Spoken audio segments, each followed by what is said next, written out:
Smitha's kitchen, ರುಚಿಗಳ ಸರದಾರ.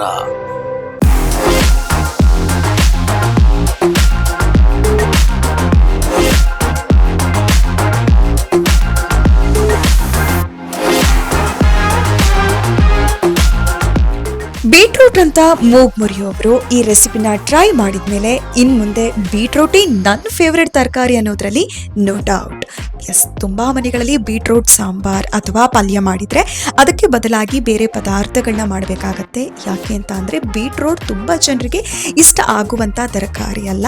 ಆದ್ರೆ ಬೀಟ್ರೂಟ್ನಲ್ಲಿ ನೈಸರ್ಗಿಕ ರಾಸಾಯನಿಕವಾಗಿರುವಂತಹ nitrate ಇದೆ, ವಿವಿಧ ವಿಟಮಿನ್ ಖನಿಜಾಂಶಗಳುಂಟು, ಹಾಗೆ ಫಾಲೆಟೆ ಅಂಶ ಇದರಲ್ಲಿರೋದ್ರಿಂದ ನಿಮ್ಮ ಬ್ಯೂಟಿ ಇನ್ನಷ್ಟು ಹೆಚ್ಚಾಗುತ್ತೆ, ಮುಖ ಗ್ಲೋ ಆಗಿ ಫೇಸ್ ತುಂಬಾ ಕ್ಲಿಯರ್ ಆಗುತ್ತೆ. ಹಾಗಾಗಿ ಬೀಟ್ರೂಟ್ನ ತಿಂದೇ ಇರೋರು ಈ ರೆಸಿಪಿನ ಟ್ರೈ ಮಾಡಿ.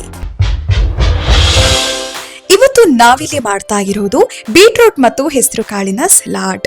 ಇದಕ್ಕೆ ಬೇಕಾಗುವ ಪದಾರ್ಥಗಳು: 1 ಚಿಕ್ಕ ಕಪ್ನಲ್ಲಿ ಸ್ಪ್ರಿಂಗ್ ಆನಿಯನ್, ಅರ್ಧ ಚಮಚ ಚಾಟ್ ಮಸಾಲ, ಇಂಗು 1/4 ಚಮಚ, ಸ್ವಲ್ಪ ಕರಿಬೇವು, 2 ಚಮಚ ಎಣ್ಣೆ, ಅರ್ಧ ಚಮಚ ಅರಿಶಿನ ಪುಡಿ, 2 ಒಣಮೆಣಸು, ಅರ್ಧ ಕಪ್ ತೆಂಗಿನ ತುರಿ, ಸಣ್ಣದಾಗಿ ಕತ್ತರಿಸಿಕೊಂಡ ಅರ್ಧ ಸೌತೆಕಾಯಿ, 1 ನಿಂಬೆಹಣ್ಣು, 2 ರಿಂದ 3 ಹಸಿಮೆಣಸು, ರುಚಿಗೆ ತಕ್ಕಷ್ಟು ಉಪ್ಪು, 1/4 ಚಮಚ ಜೀರಿಗೆ, 1/4 ಚಮಚ ಸಾಸಿವೆ, 1 ಕಪ್ ಹೆಸರು ಕಾಳು, 1 ಬೀಟ್ರೂಟ್, ಹಾಗೆ ಸ್ವಲ್ಪ ಕೊತ್ತಂಬರಿ ಸೊಪ್ಪು.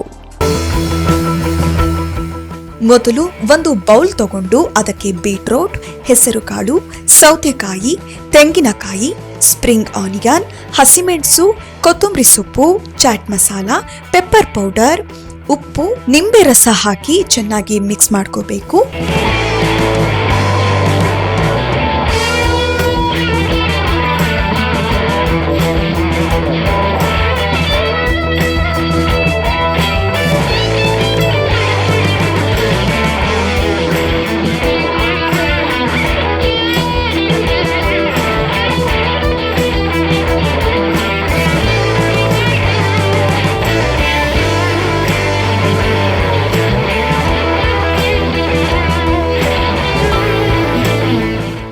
ಇದಕ್ಕೆ ಒಗ್ಗರಣೆನ ರೆಡಿ ಮಾಡ್ಕೋತಿದ್ದೀನಿ.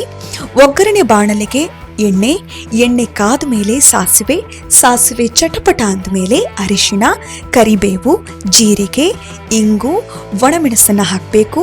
ಒಗ್ಗರಣೆ ರೆಡಿ ಆದಮೇಲೆ ಸಲಾಡ್ ಜೊತೆ ಸೇರಿಸಿ ಚೆನ್ನಾಗಿ ಮಿಕ್ಸ್ ಮಾಡಬೇಕು. ಇದನ್ನು ಸರ್ವ್ ಬೌಲ್ಗೆ ಹಾಕಿದರೆ ಬೀಟ್ರೂಟ್ ಮತ್ತು ಹೆಸರು ಕಾಳಿನ ಸಲಾಡ್ ರೆಡಿ ಟು ಈಟ್. ಬೀಟ್ರೂಟ್ನ ಗರ್ಭಿಣಿ ಮಹಿಳೆಯರು ಸೇವಿಸುವುದರಿಂದ ಹುಟ್ಟುವ ಮಕ್ಕಳು ಆರೋಗ್ಯವಾಗಿ ಹುಟ್ಟುತ್ತಾರೆ. ಇನ್ನು ಮಧುಮೇಹ ಇರೋರು ಈ ಸಲಾಡ್ನ ವಾರಕ್ಕೆ 2 ಬಾರಿಯಾದರೂ ಸೇವಿಸಿ.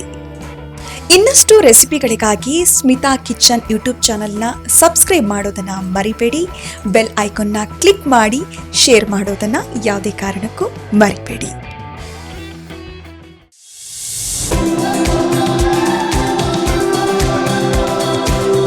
ಸ್ಮಿತಾಸ್ ಕಿಚನ್, ರುಚಿಗಳ ಸರದಾರ.